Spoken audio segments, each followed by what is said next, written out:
والصلاة والسلام على سید الانبیاء والمرسلین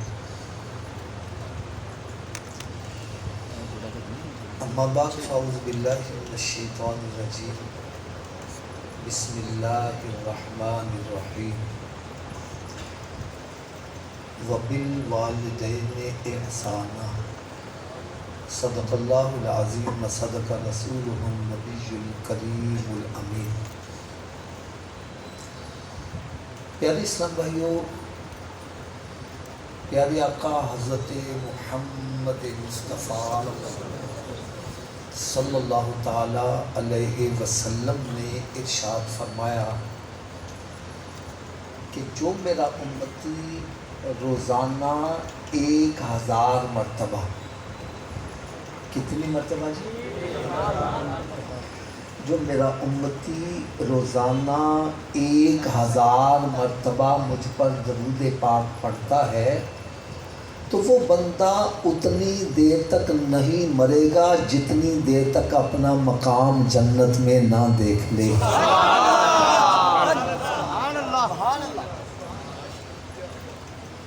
ممکن ہے یہ حدیث مبارکہ سن کر کسی کے ذہن میں پریشانی آ گئی ہو۔ پریشانی کون سی؟ کہ حافظ صاحب ہم مصروف آدمی ہیں، ہمارے پاس اتنا وقت نہیں ہوتا کہ ہم روزانہ 1000 مرتبہ درود پاک پڑھ سکیں۔ تو پیارے اسلام بھائیو، آؤ آپ کو آج میں ایک نسخہ ایسا بتلا جاؤں، آپ کا وقت بھی نہ لگے، درود پاک بھی پڑھا جائے۔ کیا خیال ہے، کر دیں گے ہم اس پر؟ نسخہ کیا ہے؟ آپ اپنے گھر سے اپنی ڈیوٹی پہ جاتے ہو، آپ کو وہاں پہنچنے میں یوں سمجھو 1 گھنٹہ لگتا ہے۔ یہ ٹائم تو آپ نے دینا ہی دینا ہے، چاہے خاموشی سے طے کر لو، چاہے گانے گنگناتے ہوئے یا ذہن میں کوئی پروپیگنڈے سوچتے ہوئے طے کر لو۔ اگر آپ اپنے گھر سے نکلو، سب کام چھوڑو، میرے آقا پر درود و سلام ہی پڑھتے جاؤ۔ سبحان اللہ۔ واپس آؤ، درود و سلام ہی پڑھتے آؤ۔ سودا لینے جاؤ، درود و سلام ہی پڑھتے جاؤ۔ واپس آؤ، درود و سلام ہی پڑھتے آؤ۔ رات کو لیٹے ہو، نیند نہیں آ رہی، نہ فلمیں ڈرامے دیکھو، نہ ناول ڈائجسٹ پڑھو، بلکہ میرے آقا صلی اللہ علیہ وسلم پر درود و سلام ہی پڑھتے جاؤ۔ اللہ کرے ایسا ہو جائے میں سو جاؤں یا مصطفیٰ کہتے کہتے۔ یار آج آپ کو میں بڑی ایک ایمان افروز بات سناؤں، بڑی ایمان افروز بات سناؤں۔ میرے اصل میں دل میں کیا خواہش ہوتی ہے، جتنے بھی یہاں آئے ہیں سب عاشق رسول بن کے جائیں، سبحان اللہ۔ جتنے بھی آئے ہیں سب باعمل بن کے جائیں، سبحان اللہ۔ میرے دل میں ایک خواہش ہے، اس کے لیے میں کوشش کرتا ہوں، اور جتنے بھی علماء کرام میرے سروں کے تاج ہیں، موجود ہیں، میں یوں سمجھے کہ ان کو سبق سنانے کے لیے آیا ہوں۔ یہ انشاءاللہ تعالیٰ میری اصلاح فرمائیں گے، اور میں ابتدا میں آپ کو ایک بات بتلا دوں، میری بات آپ کو غلط لگے آپ نے لحاظ نہیں کرنا، بھلے مجمع میں کھڑے ہو کے کہنا حافظ صاحب آپ غلط کہہ رہے ہیں، میں برا نہیں مناؤں گا، اپنی اصلاح کروں گا، لیکن اگر میری بات سچی ہو پھر عمل کرنا چاہیے کہ نہیں؟ انشاءاللہ۔ کیا خیال ہے، سبھی عمل کریں گے انشاءاللہ؟ سوال اونچی آواز سے انشاءاللہ۔ تو میں آپ کو ایک بڑی ایمان افروز بات سنانے لگا ہوں۔ ایک جگہ میں بیان کرنے کے لیے گیا، ایک نوجوان لڑکا یار مجھے ملا، اس کی مجھے بات بڑی پیاری لگی، کہنے لگا حافظ صاحب میں نے آپ کے نسخے پر عمل شروع کر دیا، گھر سے نکلتا ڈیوٹی پر آنے تک راستے میں درود و سلام ہی پڑھتا تھا۔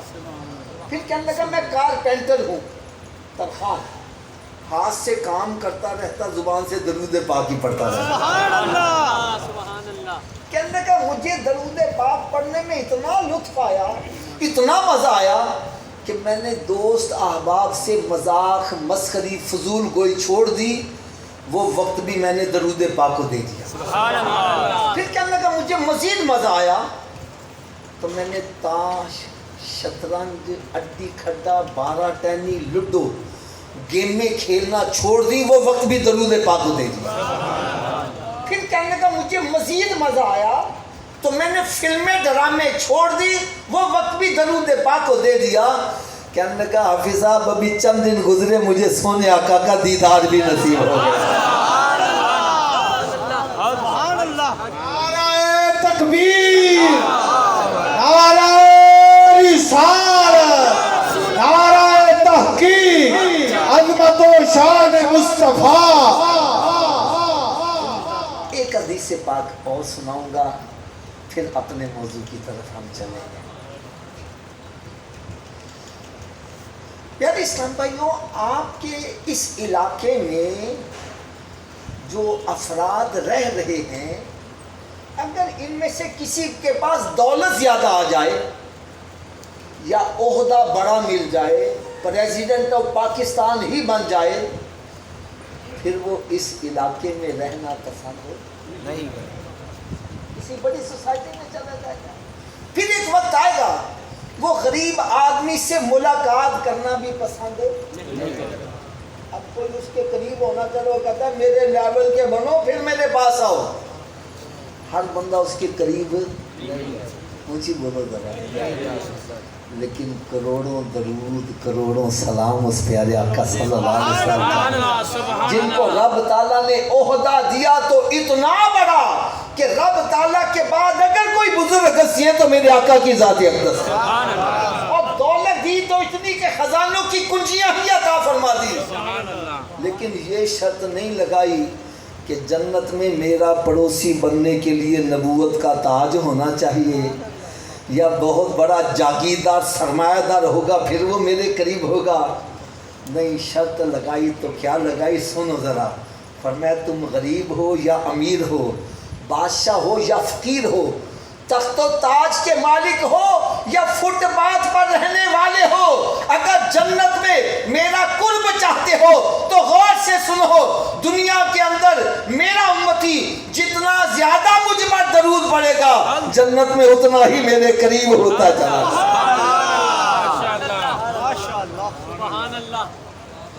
تو اللہ تعالیٰ سے میں دعا کرتا ہوں اللہ تعالیٰ ہم سب کو بھی کثرت کے ساتھ درود و سلام پڑھنے کی توفیق عطا فرمائے۔ آمین۔ صلو علی الحبیب صلی اللہ علی محمد۔ یعنی اسلام بھائیو، ایک حدیث مبارکہ کا مفہوم عرض کرنے کی سعادت حاصل کرنے لگا ہوں۔ میرے آقا صلی اللہ علیہ وسلم نے ارشاد فرمایا کہ اپنے پڑوسیوں کو اپنی ہنڈیا سے ایذا نہ پہنچایا کرو۔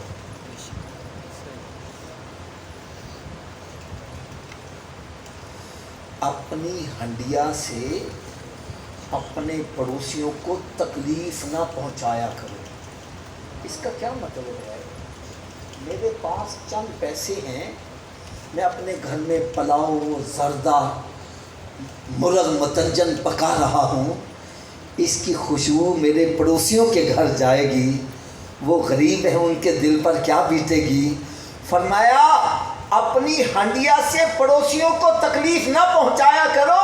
ارے ہنڈیا کے اندر پانی تھوڑا سا اور ڈال لو اور کچھ پانی پیالہ بھر کے سالن کا اپنے پڑوسیوں کے گھر بھی بھیجا کرو۔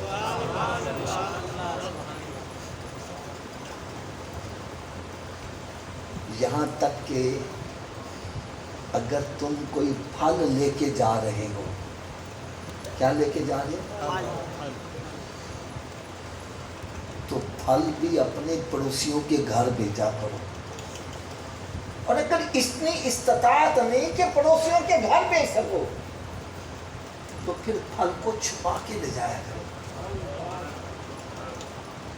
کیا میں نے کہا جی؟ تاکہ بچے دیکھیں گے ان کے دل پر برا اثر نہ ہو، ان کے دلوں میں حسرت پیدا نہ ہو۔ اور پھر فرمایا پھل کھانے کے بعد اس کے چھلکے بھی باہر نہ پھینکا کرو۔ ارے چھلکے دیکھ کر ان کے دل پر اثر نہ آئے.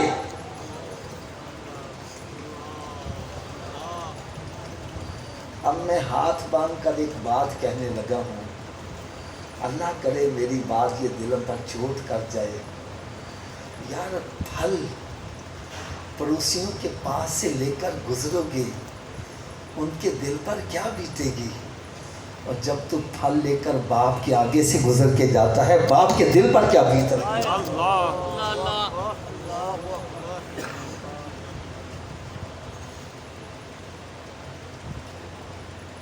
جب تو اپنے بیوی بچوں کی خاطر پھل لے کر باپ اور ماں کے سامنے سے گزر کے جاتا ہے، ارے ان کے دلوں پر کیا بیت رہی ہوتی ہے؟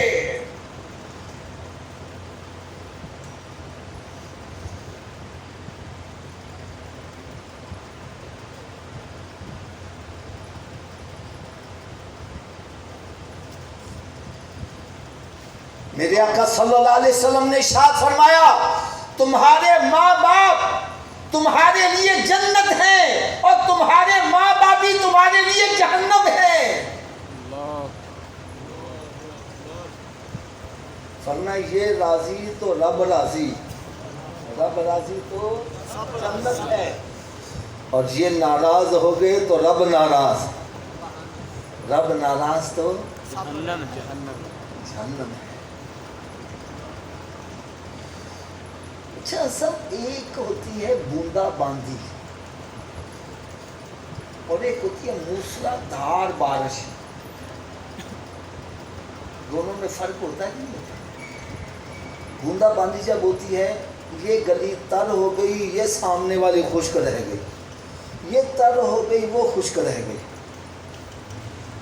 اور جب موسلا دھار بارش ہوتی ہے تو ہر طرف پانی پانی پانی پانی. یہاں جب موسلا دھار بارش ہو، ہر طرف پانی پانی، اور کوئی جگہ پھر بھی خشک رہ جائے، اس جگہ کی بدبختی کا عالم کیا ہوگا؟ فرمایا لیلۃ القدر کی رات میں اللہ تعالیٰ کی رحمت موسلا دھار بارش کی طرح برستی ہے، ہر طرف رحمت ہی رحمت ہوتی ہے. لیکن جو ماں باپ کو ستانے والا ہے وہ اس رات محروم بھی رہے گا، اس کی بخشش نہیں ہوگی. خدا را میں ہاتھ باندھ کر عرض کروں گا، یہاں بیٹھے ہو اپنے اپنے گریبان میں جھانک کر دیکھو، کہیں میرے ماں باپ مجھ سے ناراض تو نہیں ہے؟ ہم محافل میں آتے ہیں نعتیں سنی نعرے لگا کے، اور پھر کچھ ہمارے اندر ایسے بھی افراد ہیں جو لوگوں کا ذہن اس طرح بناتے ہیں، دوزخ میں میں تو کیا میرا سایہ نہ جائے گا کیونکہ رسول پاک سے دیکھا نہ جائے گا. یار اسی رسول کا فرمان سنا رہا ہوں.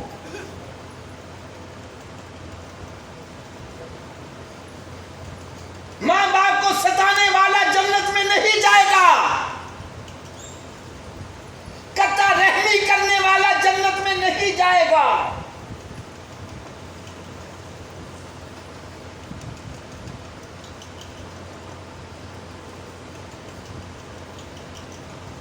آج حالت کیا بنی ہے، خدا کی قسم دل خون کے آنسو روتا نظر آ رہا ہے. ایک باپ ہے، 10 اس کے بچے ہیں، اکیلا باپ 10 کی پرورش کر رہا ہے اور 10 مل کر ایک باپ کی پرورش نہیں کر رہے.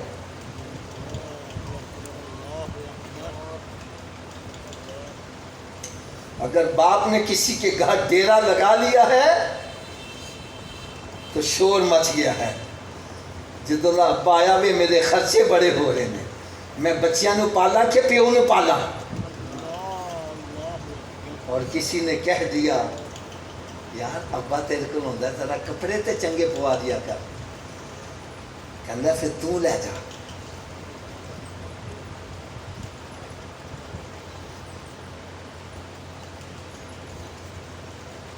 خدا کے بندے، جس کی زندگی میں اس کے والدین بڑھاپے کو پہنچ جائے، اس کے لیے گولڈن چانس ہے۔ گولڈن چانس سے کیا مراد ہے؟ حضرت صاحب جب اس علاقے میں آئے، یہاں پر زمین جو سمجھو 100 روپے مرلہ بک رہی تھی، پیسے بھی تھے، نہیں خریدی یار، کون اجاڑ میں خریدے؟ اور آج وہی جگہ لاکھوں روپے مرلہ ہو گئی، ہم یہ پچھتا رہے ہیں، اوئے میرے ہاتھ ایک گولڈن چانس آیا، پیسے بھی تھے حافظ صاحب، پیسے بھی تھے، خرید لیا، میرے لوگ منتا کر رہے تھے، نہیں خریدی، میں نے گولڈن چانس ضائع کر دیا۔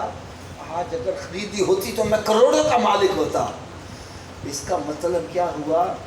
گولڈن چانس بندے کے ہاتھ روز روز اونچی بولو یار، نہیں آیا، تھوڑی سی اونچی آواز سے بولو، نہیں آیا کرتے، گولڈن چانس بندے کے ہاتھ روز روز نہیں آیا۔ ارے جس کی زندگی میں ماں باپ بڑھاپے کو پہنچ گئے، اس کے لیے گولڈن چانس ہے، ان کی خدمت کرو، سیدھا جنت میں جاؤ۔ سبحان اللہ، سبحان اللہ۔ میرے آقا صلی اللہ علیہ وسلم نے ارشاد فرمایا، اس بندے کی ناک خاک میں مل جائے، خاک میں مل جائے، خاک میں مل جائے۔ صحابہ کرام علیہ رضوان تڑپ گئے، یاسر کون؟ یہ کس زبان سے نکل رہا ہے جس کے بارے میں قرآن کہہ رہا ہے وَمَا يَنْطِقُ عَنِ الْهَوَىٰ إِنْ هُوَ إِلَّا وَحْيٌ يُوحَىٰ، میرا محبوب اپنی مرضی سے بولتا ہے، جب بھی بولتا ہے کلام الہی ہوتا ہے۔ سبحان اللہ۔ کون؟ کس کی ناک خاک میں مل جائے؟ فرمایا جس کی زندگی میں وہ اس کے والدین بڑھاپے کو پہنچ جائیں اور ان کی خدمت کر کے جنت حاصل نہ کرے، اس جیسا بدبخت بندہ ہی کوئی نہیں۔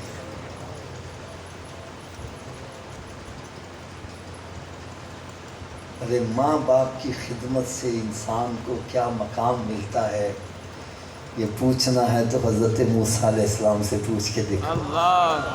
عرض کرتے ہیں اے مالک مولا، میں تیرا نبی بھی ہوں، رسول بھی ہوں اور کلیم اللہ بھی ہوں، مجھے یہ تو بتلا جنت میں میرا پڑوسی کون ہوگا؟ رب تعالیٰ نے فلاں بازار میں ایک قصاب ہے، وہ جنت میں تیرا پڑوسی ہوگا، بڑا رشکارا، وہ تو بڑا متقی، کوئی پرہیزگار ہوگا، بڑے اونچے تقوی پر ذات کے درجے پر فائز ہوگا، جس کو اللہ کے نبی کا جنت میں پڑوس دیا جائے گا۔ چل کے اس کی زیارت کرنی چاہیے، پتہ کرنا چاہیے وہ کون سا عمل کرتا ہے۔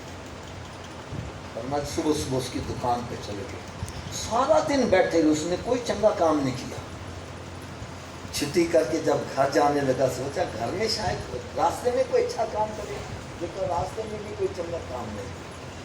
پھر جب گھر داخل ہوا تو آپ بھی گھر داخل ہو گئے، دیکھو گھر میں کیا کرتا ہے۔ دیکھا اس کے والدین بوڑھے ہیں، معذور ہیں، اور والدہ اتنی معذور ہے کہ وہ روٹی چبا بھی نہیں سکتی۔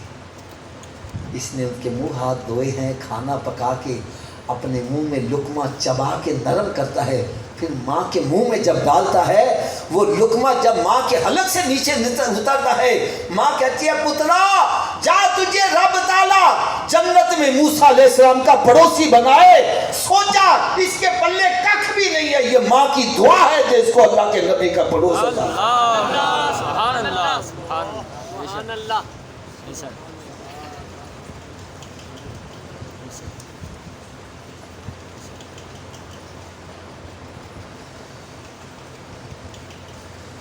اگر اجازت دیں تو ایک کڑوی سی بات کہوں، ناراض تو نہیں ہوں گے؟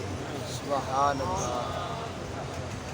دیکھو بھائی، میں ہاتھ باندھ کر پہلے معذرت چاہ لیتا ہوں، ماں باپ کا نافرمان جنت میں نہیں جائے گا تو اللہ کے محبوب کا نافرمان اس کا کیا انجام بنے؟ اللہ۔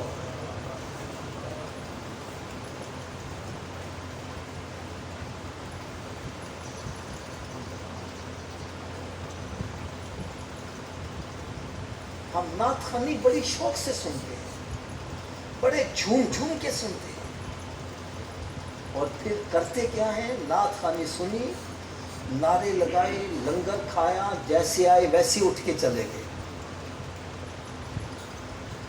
بھائی نعت خوانی کا ایک مقصد ہے، وہ مقصد کیا ہے؟ آپ کی مسجد کے باہر سڑک ہے، اس سڑک پر ایک پولیس کا افسر سادہ کپڑوں میں کھڑا ہو جائے، کسی گاڑی والے سے کہو اے گڈی پاسے کر لے، کر لو گے؟ مجھے بولے گا نہیں۔ اور وہی وردی پہن کے آ جائے، پھر کہتا نہیں خالی اشارے کرتا ہے شاہ جی انہیں ایک پاسے کرنا۔ ایسا ہی ہوگا۔ میرا ایک سوال ہے یار، بندہ تو وہی ہے، پہلے کہے پر اثر نہیں ہو رہا تھا اور اب اشارے سے ہی کام ہو رہا ہے، وجہ کیا ہے؟ تو آپ یہی کہو گے حافظ صاحب جب وہ سادہ کپڑوں میں آیا ہم نے سمجھ لیا یہ ہمارے جیسا ہی ہے، اس کا کہا ماننا مشکل ہو گیا، اور جب وہ وردی پہن کے آیا ہم سمجھ گئے یہ ہمارے جیسا نہیں ہے، یہ حکومت کا بندہ ہے، اس کا عہدہ پیش نظر ہوا، اس کے اختیارات پیش نظر ہوئے، اس کے تعلقات، اس کا مقام، اس کا منصب جب سامنے آیا، کہا ماننا آسان ہو گیا۔ ارے میرے آقا کی نعت پڑھنے کا مقصد یہ ہے، یہ بتلایا جائے ہمارا نبی ہمارے جیسا نہیں ہے، وہ تو اتنی شان والا ہے، اشارہ کر دے ڈوبا سورج واپس آ رہا ہے۔ وہ اشارہ کر دے تو چاند تو ٹکڑے ہو رہا ہے، وہ اشارہ کر دے درخت بھی بھاگے آ رہے ہیں، وہ اشارہ کر دے تو پتھر بھی کلمہ پڑھتے نظر آ رہے ہیں۔ سبحان اللہ، ماشاءاللہ۔ میں صحیح کہہ رہا ہوں غلط کہہ رہا ہوں؟ سبحان اللہ، مجھے بولو یاد رہے، سبحان اللہ، میں آپ کی زبان سے سننا چاہتا ہوں، صحیح کہہ رہا ہوں غلط کہہ رہا ہوں؟ صحیح۔ تو تھوڑا سا میرا ساتھ دینا کہ میرے آقا صلی اللہ علیہ وسلم اتنی شان والے ہیں کہ ان کا کہا سورج بھی مانتا ہے، بے شک ان کا کہا سورج بھی، ان کا کہا چاند بھی، تھوڑا سمجھیے بات ہے، مانتا ہے، ان کا کہا درخت بھی، مانتے ہیں، ان کا کہا حیوان بھی، ان کا کہا پتھر بھی، تو کیا ہم اس نبی کا کہا مانتے ہیں؟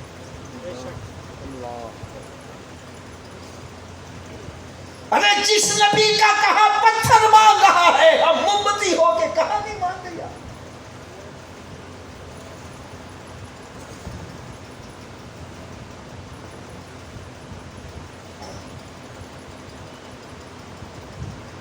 میرے آقا صلی اللہ علیہ وسلم فرمائے فجر کی نماز پڑھا کرو تیری روزی میں برکت ہوگی۔ میں غلط تو نہیں کہہ رہا؟ فجر کی نماز پڑھا کرو تیری روزی میں اونچی بولو۔ کہنا جی آنکھی نہیں کھل دی، ڈاکٹر کہنا سویرے اٹھ کے ایکسرسائز کریا کر، وہ جنا گارڈن پہنچا ہوا ہے۔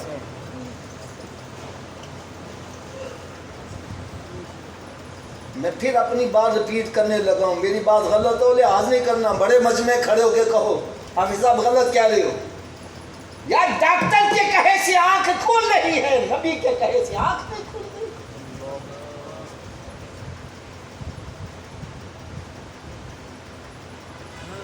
آج مسجد میں جا کے دیکھو، فجر میں مسجدیں ویران ہیں اور پارکیں بھری ہوئی ہیں، عورتیں مرد کوئی ادھر جا رہا ہے، کوئی ادھر جا رہا ہے، کوئی الٹا ہو رہا ہے، کوئی سیدھا ہو رہا ہے۔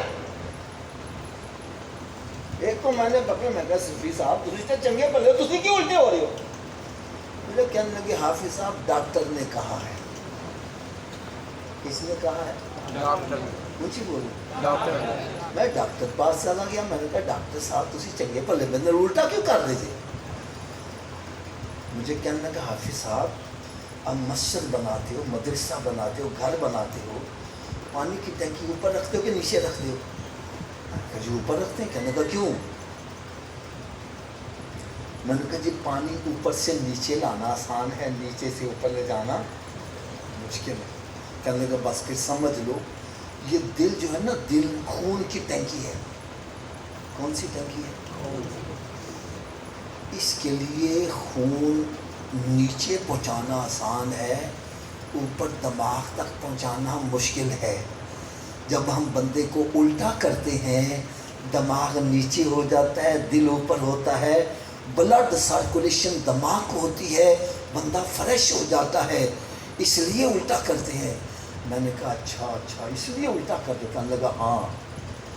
پھر کہنے لگا حافظ جی کہ سچی گل بھی دس دیں. میں نے کہا کیا؟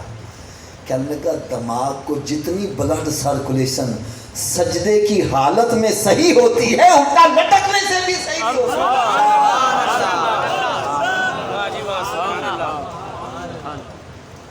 میں نے کہا تو ڈاکٹر کے کہے سے 1 مرتبہ 2 مرتبہ دماغ کو تازہ کر لے گا.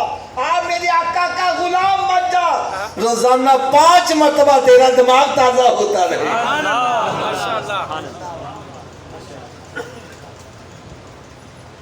ایک سجدہ جسے تو گرا سمجھتا ہے, 1000 سجدوں سے دیتا ہے آدمی کو نجات. حضرت صاحب میری دعا ہے اللہ تبارک و تعالی ہر مسلمان کو بیماریوں سے محفوظ رکھے. آمین.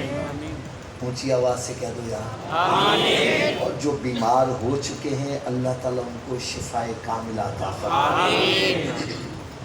میں سمجھانے کے لیے ایک بات کہنے لگا ہوں. ایک بندہ بیمار ہے, ڈاکٹر کے پاس جاتا ہے. کس کے پاس جاتا ہے؟ ڈاکٹر اس کو چیک اپ کر کے کہتا ہے صوفی صاحب تساں چھوٹا گوشت چھڑ دیو, تساں جی وڈا گوشت کھانا چھڑ دیو, تسی جی مٹھا چھڑ دیو, تسی نمک چھڑ دیو. مسجد میں بیٹھے ہوئے بات سچی کر رہا ہوں, چھوڑ دیتے کہ نہیں چھوڑ دیتے؟ اونچی بولو یار. چھوڑ دیتے. ایک دفعہ پھر اونچی آواز سے چھوڑ دیتے.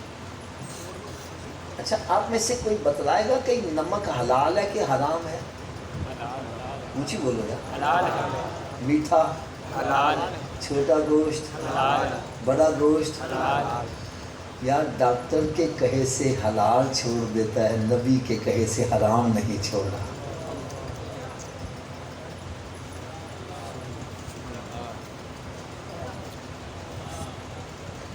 ڈاکٹر کے کہے سے اپنی من پسند چیز مٹھائی چھوڑ رہا ہے. ارے نبی کے کہے سے شراب نہیں چھوڑا, زنا نہیں چھوڑا, سود کھانا نہیں چھوڑا, حرام کھانا نہیں چھوڑا, بہنوں کا حق کھانا نہیں چھوڑا, یتیموں کا حق کھانا نہیں چھوڑا.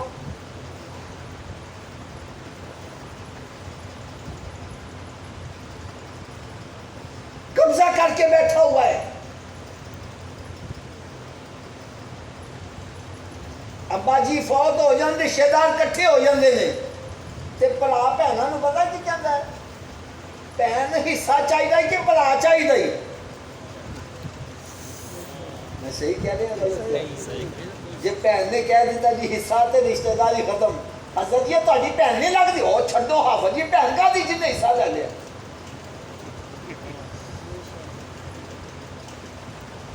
میں نے کہا بھائی اس نے ایک حصہ لیا ہے, تو نے اس کو رشتہ داری سے نکال دیا, تجھے تو 2 ملے ہیں, تجھے تو بارڈر ہی کراس کروا دینا چاہیے. یار شرم نہیں آتی؟ جس کو رب حصے دار بس, تو کون ہے حصہ چھینے والا؟ قرآن مجید فرقان حمید میں رب تعالیٰ سورہ نساء پہلا رکوع رب تعالیٰ نے ارشاد فرمایا ان الذین یاکلون اموال الیتامی ظلما انما یاکلون فی بطونہم نارا. جو یتیم کا مال ظلمن کھاتا ہے اپنے پیٹ میں آگ بھر رہا ہے. وضاحت تو چرغا کھا رہا ہے, مرغا کھا رہا ہے, روز بروز کرائیاں کھا رہا ہے, حقیقت میں تو آگ کھا رہا ہے. ارے یہی آگ تجھے دنیا میں جلائے گی, راتوں کو نیند نہیں, یہی آگ قبر میں جلائے گی, یہی میدان محشر میں, یہی جہنم میں جلائے گی. نہیں سمجھ آ رہی؟ میں ایک مثال دے دوں. آپ میں سے شاید کسی نے نام سنا ہو, شاہ عبداللطیف بھٹائی رحمۃ اللہ تعالیٰ, سندھ حیدرآباد میں بہت بڑے بزرگ صوفی شاعر. آپ اپنے ملفوظات میں لکھتے ہیں کہ ایک مرتبہ سخت سردیوں کی رات تھی، میری والدہ ماجدہ نے مجھے تہجد کے وقت اٹھا دیا اور فرمایا کہ بیٹا کہیں سے آگ لاؤ، میرے وضو کا پانی گرم کرو۔ میں نے وضو کر کے نماز تہجد ادا کرنی۔ جو پرانے بزرگ بیٹھے ہیں وہ میری بات سمجھ رہے ہوں گے، پہلے آگ بھی کہیں سے لانی پڑتی ہے۔ کہنے لگا میں اٹھا، میں پورے گاؤں میں پھرا، مجھے کہیں سے آگ نہ ملی۔ دل میں خیال آیا دوزخ میں آگ جل دیا، کیوں نہ میں وہیں سے لے آؤں۔ اللہ کے ولی تھے، پرواز کی دوزخ کے دربان کے پاس چلے گئے۔ کہنے لگے بھائی مجھے تھوڑی سی آگ دے دو، میں نے اپنی والدہ کے وضو کے پانی کو گرم کرنا ہے۔ وہ کہنے لگے بھائی دوزخ میں آگ نہیں ہے۔ کہنے لگا دوزخ میں آگ نہیں تو پھر دوشیوں کو سزا کیسے ملے گی؟ کہنے لگا جو جہنمی جہنم میں آ گیا اپنی آگ اپنے ساتھ ہی لے کر آئے گا۔ کہنے لگا تو نے پڑھا نہیں ہے جو یتیم کا مال ظلمن کھاتا ہے پیٹ میں آگ بڑھ رہا ہے؟ ارے یہ یتیموں کا مال کھانے کی آگ ہوگی، یہ نمازیں نہ پڑھنے کی آگ ہوگی، یہ سود کھانے کی آگ ہوگی، یہ حرام کھانے کی آگ ہوگی، یہ شراب پینے کی آگ ہوگی، یہ ماں باپ کی نافرمانی کی آگ ہوگی، یہ لوگوں کا مال ہڑپ کرنے کی آگ ہوگی۔ ارے یہی آگ دنیا میں جلاتی ہے، یہی قبر میں جلاتی ہے، یہی میدان محشر میں جلائے گی، یہی جہنم میں جلائے گی۔ یار آپ حضرات مسجد میں بیٹھے، بات میری سچی کرنا، غلط بیانی نہیں کرنی۔ آپ نے کتنی میتوں کو قبروں میں اتارا، قبریں بھی کھودی، کیوں جی کسی قبر میں آگ دیکھی ہے؟ بولو تو صحیح، نہیں یا کسی نے باغ دیکھا ہو؟ نہیں۔ ارے قبر میں کچھ نہیں ہے، سب کچھ بندے کے اندر ہی ہے۔ بندہ اندر جاتا ہے وہی قبر جنت کے باغوں میں باغ بن جاتی ہے، بندہ اندر جاتا